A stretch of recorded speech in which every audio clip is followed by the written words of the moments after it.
नमस्कार साथियों, माध्यमिक शिक्षा बोर्ड बोर्ड परीक्षा के आवेदन पत्र भरवाने के कुछ समय के बाद में एक अवसर देता है जिसमें बोर्ड आवेदन पत्र में किसी प्रकार की त्रुटि रही हो तो उसमें संशोधन का निःशुल्क अवसर दिया जाता है। उसके बाद में कोई भी संशोधन अगर करवाया जाता है तो उसका शुल्क लिया जाता है और बोर्ड की जो प्रक्रिया है वो अपनानी पड़ती है।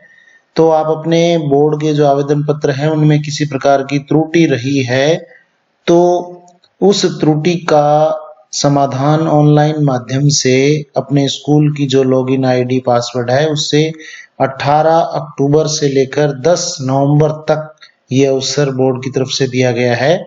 तो इसमें आप कौन-कौन से संशोधन कर सकेंगे, कौन से संशोधन नहीं कर सकेंगे, इन सब के बारे में आज हम इस वीडियो में जानेंगे।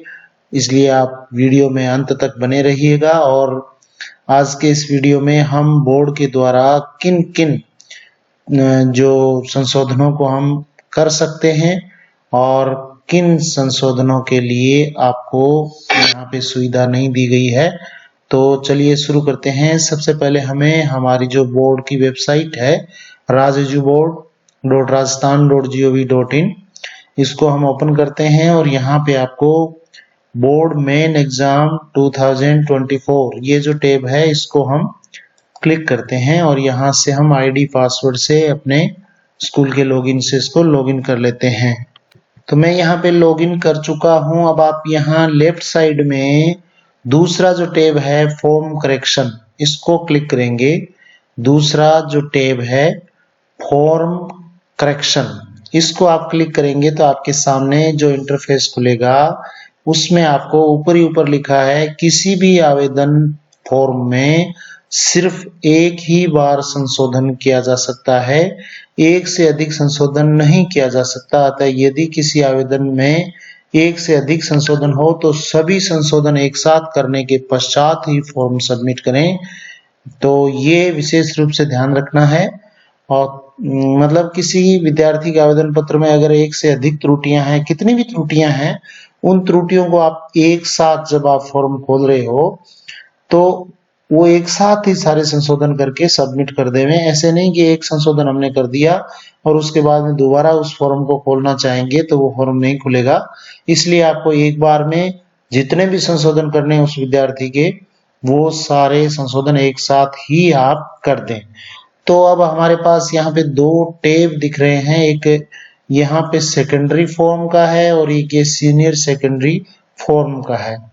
तो जिस भी विद्यार्थी के फॉर्म को आपको एडिट करना है तो वहां पे आपको जैसे सीनियर सेकेंडरी का विद्यार्थी है तो सीनियर सेकेंडरी वाले को सेलेक्ट करेंगे, सेकेंडरी वाला है तो सेकेंडरी वाले को सेलेक्ट करेंगे। यहाँ पे हम एक सीनियर सेकेंडरी का एग्जाम्पल लेते हैं और एक स्टूडेंट के फॉर्म रजिस्ट्रेशन नंबर ये आपको कहाँ से मिलेंगे ये मैं आपको बताऊं।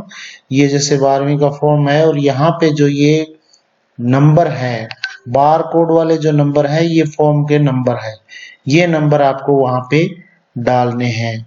तो इन नंबर्स को आप कॉपी करके भी पेस्ट कर सकते हो या आप वैसे भी नोट करके और कर सकते हो। तो यहाँ मैं वो नंबर सबमिट कर रहा हूँ। तो ये नंबर मैंने सबमिट कर दिए और यहाँ पे उस विद्यार्थी का पूरा फॉर्म है वो खुल जाएगा। यहाँ आप देखेंगे कि नाम को यहाँ पे हाइड किया हुआ है, नाम में आप किसी प्रकार का करेक्शन नहीं कर सकते। आप जैसे ये नाम है इस विद्यार्थी के नाम में आप किसी भी प्रकार का करेक्शन नहीं कर सकते।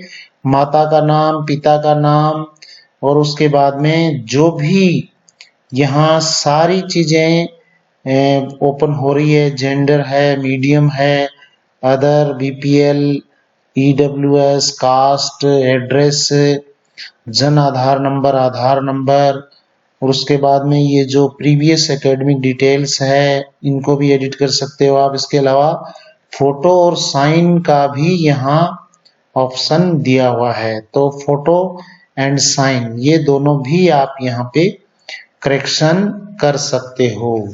तो ये लगभग सारे करेक्शन यहाँ पे अवेलेबल हो गए केवल नाम की स्पेलिंग को छोड़ के, और जितने भी करेक्शन इस विद्यार्थी के करने हैं आपको यहाँ से सबमिट कर देना है।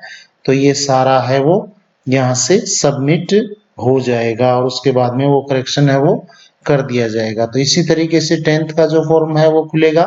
तो 10th वाले में भी आपको इसी तरीके से ऊपर जो सेकेंडरी फॉर्म सेलेक्ट करके और बार कोड वाले जो नंबर है वो नंबर आपको रजिस्ट्रेशन नंबर वाले कॉलम में डालने और सबमिट करना है। और यहाँ फिर आपको जो भी करेक्शन करना है वो एक साथ सारे करके और मतलब उस विद्यार्थी के जितने करेक्शन है वो सारे एक साथ करके यहाँ पे सबमिट कर देने हैं। तो यहाँ से ये करेक्शन है वो कर दिया जाएगा और निःशुल्क करेक्शन होगा, इसमें किसी प्रकार की कोई लागत नहीं आएगी, बोर्ड के द्वारा किसी प्रकार का शुल्क नहीं लिया जाएगा। तो ये सुविधा कब तक है? ये सुविधा केवल 10 नवंबर 2023 तक है। तो आप अपने साथियों को भी बताएं और अगर किसी प्रकार की त्रुटि रही है तो उसको आप समय रहते इसको निःशुल्क दुरुस्त करवा लें। तो आज के लिए बस इतना ही। Thank you very much. जय हिंद, जय भारत।